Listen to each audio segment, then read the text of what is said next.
So good day everyone. So I'm Jonell Fernando. I'm gonna interview Sammy. So Sammy is a swimmer. So can you introduce yourself? Hi, I'm Samantha Berlin. I'm 16 years old. I study in St. Paul Pasig and I'm in senior high school. Sammy, I just wanna ask you question that related in your role. What are you going to do today to make yourself the best competitive swimmer? There are times where I want to, example, like cheat on my diet or something, then I just don't do it because I just always think, why am I doing this? I live by the saying that I'll do things today that people won't do so that tomorrow I'll be able to do things that people can't do. So, yeah. So question number 2. Is there any problem that may affect your performance when you are in training? The biggest struggle is probably like the distraction that any athlete would experience, like cheating on training, not going on training, cheating on your diet. Like those are the regular things that I experience myself. It's very hard to overcome, so I really have to set my goal and know my priorities. I know that. I do that also. So number 3, how can you handle your pressure when it comes to competition? Whenever I'm in the competition, I just disregard my competitors and just think about myself. When it's the competition, I actually think like, saan ako nagkulang sa training? So that's where all the thoughts come in, but I try my best to just get the positive thoughts inside and just think that I'm doing this because I'm having fun doing it, so I just try my best not to let the pressure get into me. So 4,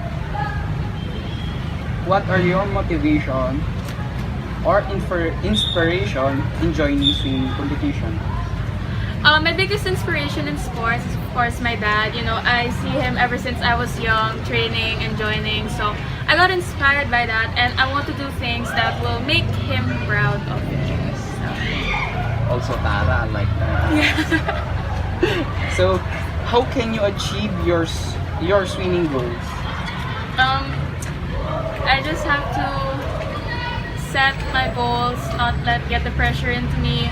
Whenever I feel like giving up, I just remember why I started it and I just always know who I'm doing it for. And you know, whenever some struggles come my way, I just always think it's always part of God's plan. So I just try to overcome it day by day. So good day everyone. So I'm Jonell Fernando again. So I'm just gonna interview sure. I'm EJ Kibulwe, 8 years old, and I'm varsity of University of Makati swimming. Okay. So sir, I'm just gonna ask you some questions related to your swimming. So number 1 is, what are you going to do to make yourself the best competitive swimmer? Pwedeng Tagalog. Yes. Yes, yes. Pagiging disiplina sa pagkain, lalo sa pagkain, tsaka sa kung paano mo pangalagaan yung pangangatawan. Tsaka kailangan mag-training araw-araw, tsaka being athlete sa school, kailangan hindi lang puro laro, hindi lang puro train, kailangan manage mo yung katawan mo sa dalawang part na ng pagiging estudyante tsaka pagiging atleta. So number 2 is there any problem that may affect your performance when competing or when you are in training? Minsan meron, kasi hindi naman laging masaya yung tao eh.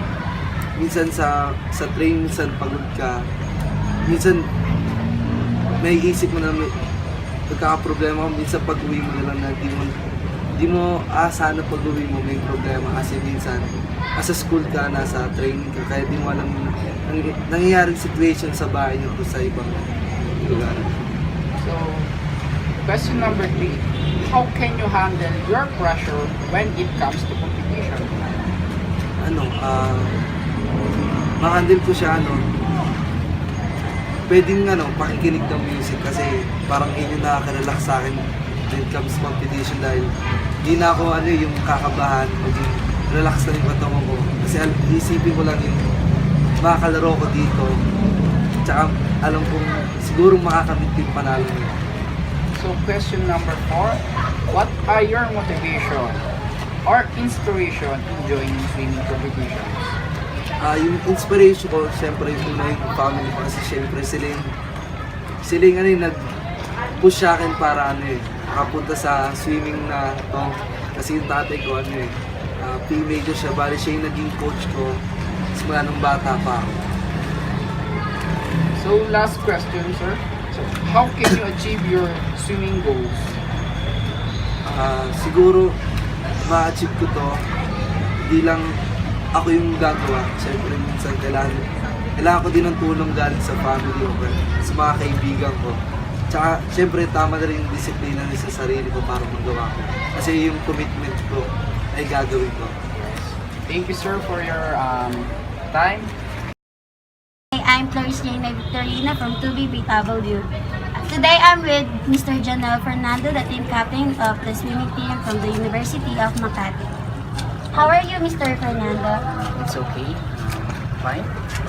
Great interview. And my question are, what are you going to do today to make yourself the best competitive swimmer? So, siguro, kung ano yung nagawa ko nung kahapon, so more lang na ginawa ko ngayon. So, parang i-increase ko lang yung mga ginawa ko para maging much better. Kung baga sa training, 100% yung binibigay ko, para sa competition na is kahit 95% or 110, kaya ko nabigay. So the next one is there any problem or problems that may affect your performance when you're competing or when you are in training? Para sa akin naman kasi, when it's come to training lang, para kasi siyang box. Para sa akin para siyang box. Kung nasa school ka, school lang, nandun ka lang sa box na yon. Pag problema mo lang din. Huwag mo na dadalhin dun sa na yun. Kasi yun yung magiging dahilan ng pagkasira ng isang bagay. Para mawala ka sa focus, kumbaga sa kailangan mong magstay ka lang. What are your motivations or inspirations in joining swimming competitions? Siyempre yung motivation ko is my family, siyempre. Siyempre yung family ko, teammates ko, nandun na lahat, coaches ko, siyempre nandun na lahat. So, how can you achieve your swimming goals? Yung swimming goals ko naman is hindi lang ako, kumbaga isang team, as a captain kasi, hindi lang pang-isahan ng goal ko. So, karamihan, isang team yung gusto ko. Kung anong goal ng isang team, hindi nandun ako, hindi lang para sa akin, kundi para sa isang team. So, the last question is, ano masasabi mo sa mga future swimmers na nawawalan din ng pag-asa? Paano mo papalakas ang loob nila to compete? So, para sa akin, walang madaling bagay. Lahat nakuha ng tiyaga sa lahat ng mga swimmer na katulad ko. Lahat yan, mapipressure ka Nandyan na yung mga bagay na may mapapaisip ka na lang, bakit ba ako nandito, bakit ako nagpapakahirap, pwede naman ako. Pero nasaya naman yan kung mahal mo yung ginagawa mo, you never quit. Kasi nandito siya. Yun lang, thank you. Thank you, Mr. Fernando, and that's for today. Good day, I'm Jon Alexander, Tarroma, and I'm with Catherine Villa Sr., the swimmer of University of Makati. Number 1 question. What are you going to do today to make yourself the best competitive swimmer? So, gaya ng ibang atleta. So, nagti-training tayo para lumakas. Hindi lang para lumakas, syempre, ma-achieve natin yung goals natin. Hindi lang for academic, syempre, for sports natin. So, train hard lang for achievements. The next question is there any problems that may affect your performance when competing or when you are in training? Syempre, kapag nasa training ka na, at saka kapag nasa competition ka na, syempre, isa-set aside mo na yung problems mo or yung mga kailangan mong gawin. Then, focus ka lang sa kung anong ginagawa mo during training and competing. third question is, how can you handle your pressure when it comes to competition? Siyempre lahat naman tayo kinakabahan during competition. So, hindi na lang natin ipapahalata sa kalaban natin na kinakabahan tayo. Kasi, siyempre akalain nila na, na kinakabahan ako, ganyan. Na, sa mindset ko na matatalo ko kasi iniisip ko na malakas yung kalaban. And what are your motivations or inspirations in joining swimming competitions? Number one inspiration ko syempre yung family ko, then yung mga teammates ko, friends, then sila yung nag-motivate sa akin, hindi lamang sa akin, syempre sa mga team ko para maging competitive. Last question is, how can you achieve your swimming goals? I-achieve ko siya syempre, magte-training ako, ibibigay ko yung best ko para ma-achieve ko yung goals ko. Hindi lang para sa akin, para din sa team, para din sa school na nire-represent. Thank you. My name is Desiree and Vicencio. I'm with Jimay Namok, swimmer of University of Makati. Jimay, how are you? I have 5 questions for you. What are you going to do today to make yourself the best competitive swimmer? Mag-training lang mabuti. Number 2, is there any problem that may affect your performance when competing or when you are in training? Wala naman. Masaya lang. Masaya lang na mag-training. Wala nakaka-apekto sa akin. How can you handle your pressure when it comes to competition? Nakikinig lang ako sa music. Tapos, yun lang. Nagiging kalmado lang. What are your motivations or inspirations in joining swimming competitions? Of course, my family and the people that yung tumutulong sa akin. Yun lang. How can you achieve your swimming goals? Siyempre, disisiplinahin ko muna yung sarili ko. Tapos,